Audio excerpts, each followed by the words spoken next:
Finally, the GST. The revenue from the increase in GST will go towards supporting our healthcare expenditure and to take care of our seniors. In fact, the GST revenue by itself will not be sufficient to cover our additional healthcare spending. And further, as I shared earlier, other areas of social spending are rising too. And this is why we need not only the GST increase, but also the changes to personal income tax, property tax, and vehicle tax, which I just announced. Where the timing of GST is concerned, I have carefully considered the overall situation, the ongoing pandemic, the state of our economy, and the outlook for inflation.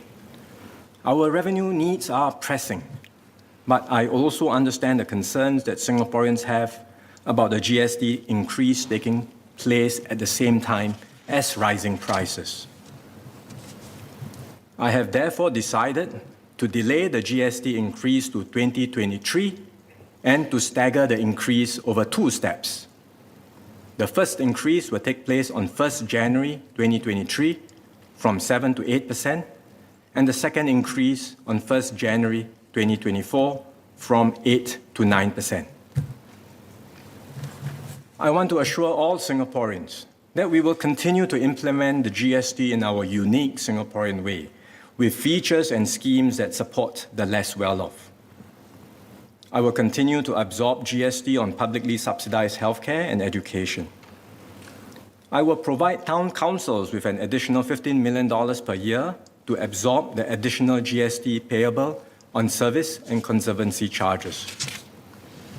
I will not increase government fees and charges for 1 year from 1st January 2023.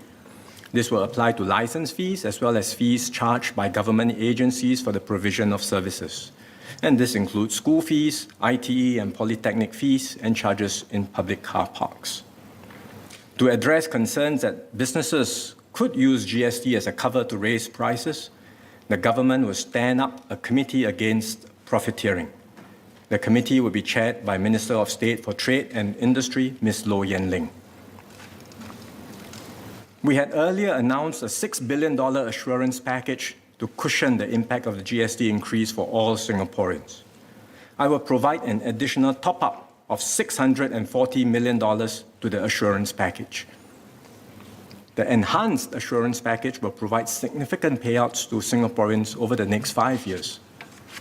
Every adult Singaporean will receive cash payouts totaling $700 to $1,600.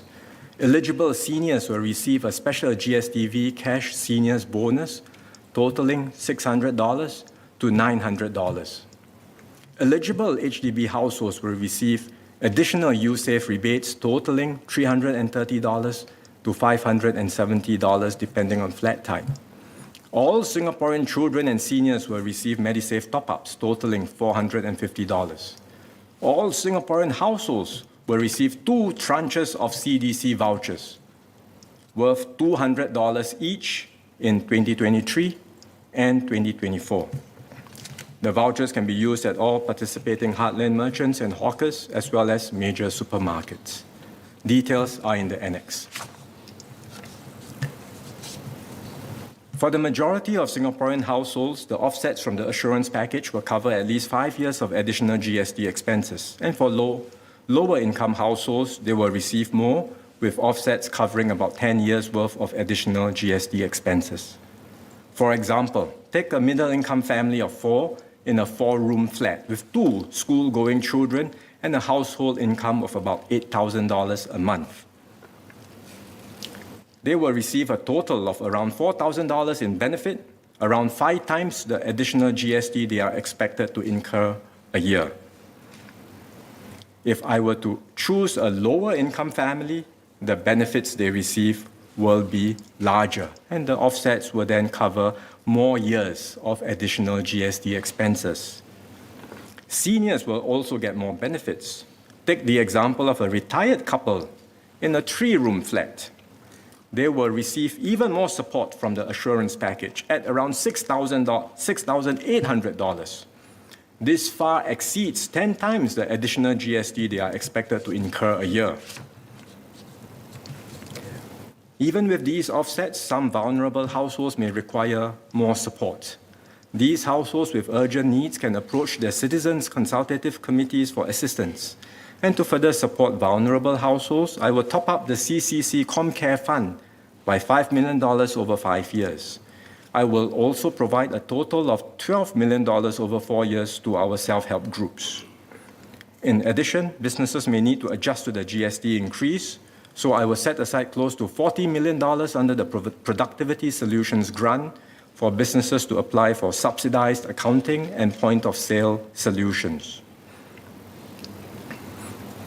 Over and above the transitional support provided by the assurance package, I will enhance the GST voucher scheme, which is a permanent feature of our system. The permanent GST voucher or GSTV scheme currently has 3 components: a cash payout, MediSave top-up, and utilities rebates. I will enhance it in 3 ways. First, the service and conservancy charges rebate will be made a permanent component of the GSTV scheme. Second, the assessable income threshold for GSTV cash will increase from $28,000 to $34,000. This will cover more Singaporeans.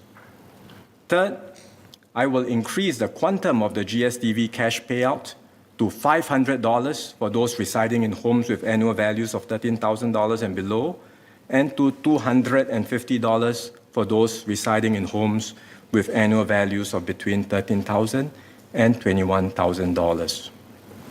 And the details will be provided in the annex. The enhanced permanent GSTV scheme will provide continuing offsets for the GST expenses of lower to middle income households and most retiree households beyond the transitional period covered by the assurance package. The enhanced GSTV will fully offset the total GST that retiree households living in 1 to 4 room HDB flats have to pay. Many retiree households in bigger flats will also have their GST offset by a significant amount. Low-income households in particular will be well looked after. Besides the offsets in the assurance package, the permanent GSTV ensures that they will receive significant support on a continuing basis. This is why the GST increase will not hurt low-income households. For them, the impact of the increase in GST will be neutralized.